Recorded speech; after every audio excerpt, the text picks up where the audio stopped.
Assalamualaikum warahmatullahi wabarakatuh.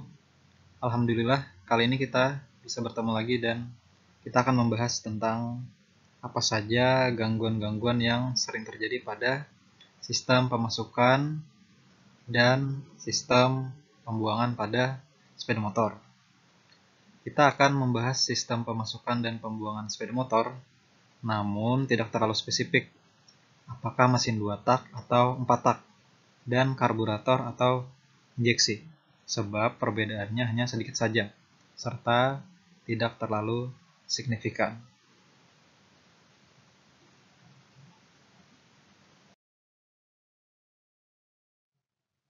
Nah, ini ada sistem pemasukan dan sistem pembuangan, yaitu sistem yang terpisah, namun saling berkaitan satu sama lain.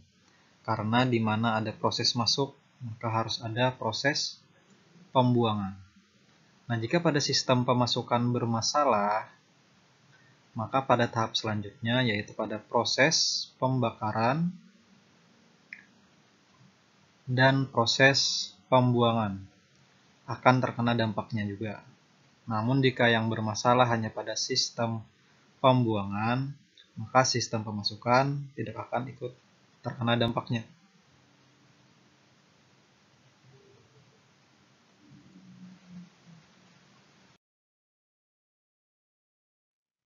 Nah, kita flashback sedikit, yaitu ini adalah konstruksi sistem pemasukan, di mana ada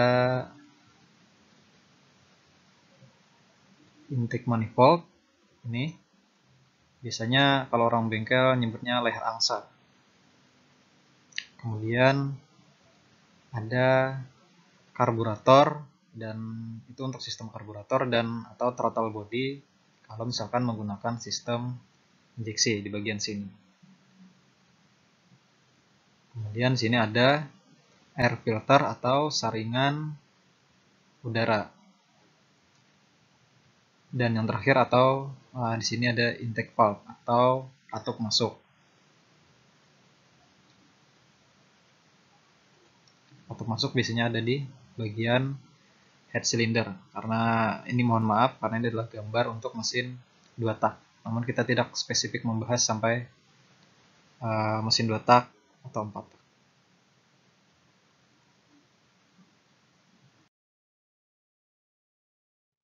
Kemudian ini ada sistem pembuangan.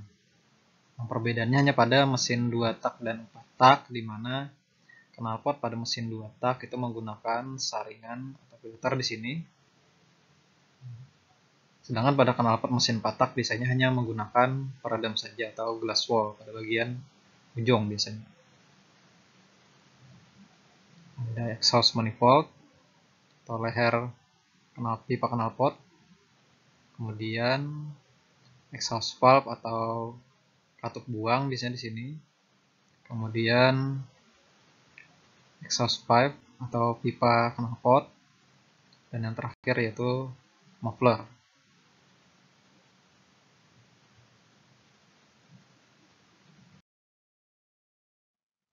Nah, kita akan membahas gangguan pada sistem pemasukan dan pembuangan.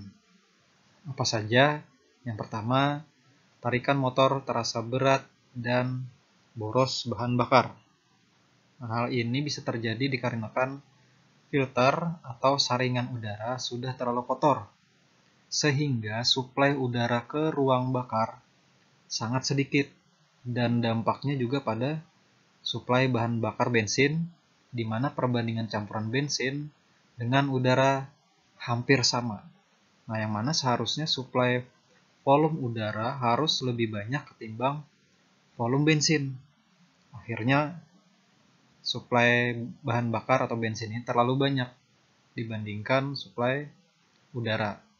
Dan dampaknya yaitu motor akan terasa berat dan boros bahan bakar.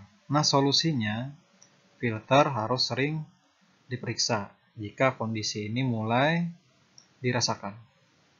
Apalagi jika kondisi kendaraan sering digunakan di tempat atau wilayah yang berdebu, maka filter harus sering dibersihkan. Nah, namun jika sudah rusak, harus segera diganti.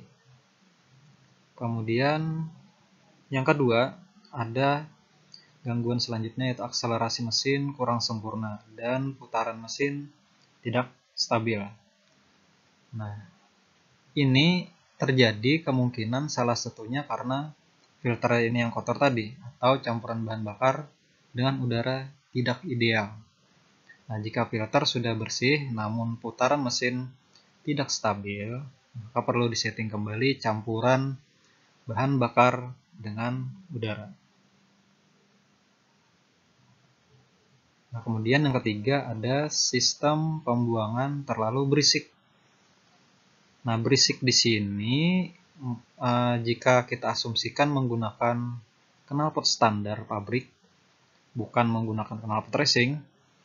Nah, berisik di sini terjadi kemungkinan besar karena peredam suara sudah mulai rusak.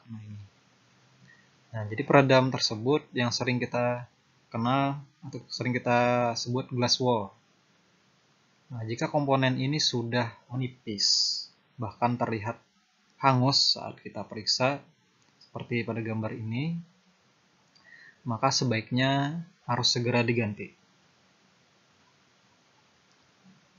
Kemudian mesin terlalu panas dan kurang tenaga.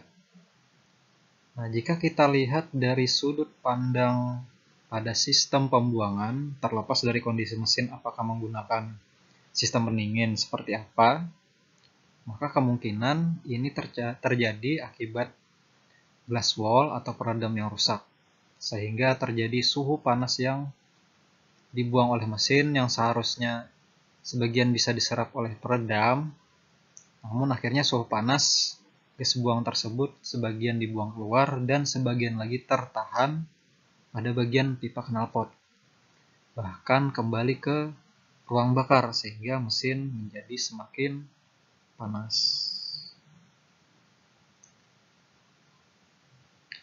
Dan kemudian yang terakhir ini ada suara berdesis pada bagian kepala silinder atau leher knalpot.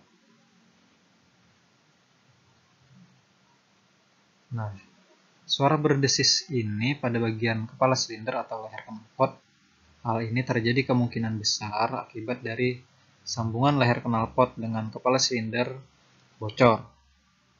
Dan pada bagian leher knalpot terdapat lubang-lubang kecil biasanya.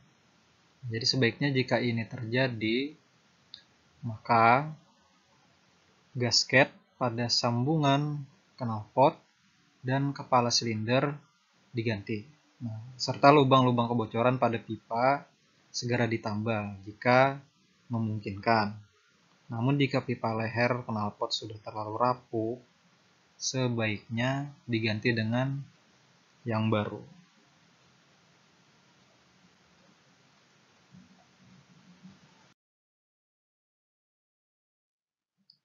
Sampai di sini dulu materi kita, semoga bermanfaat.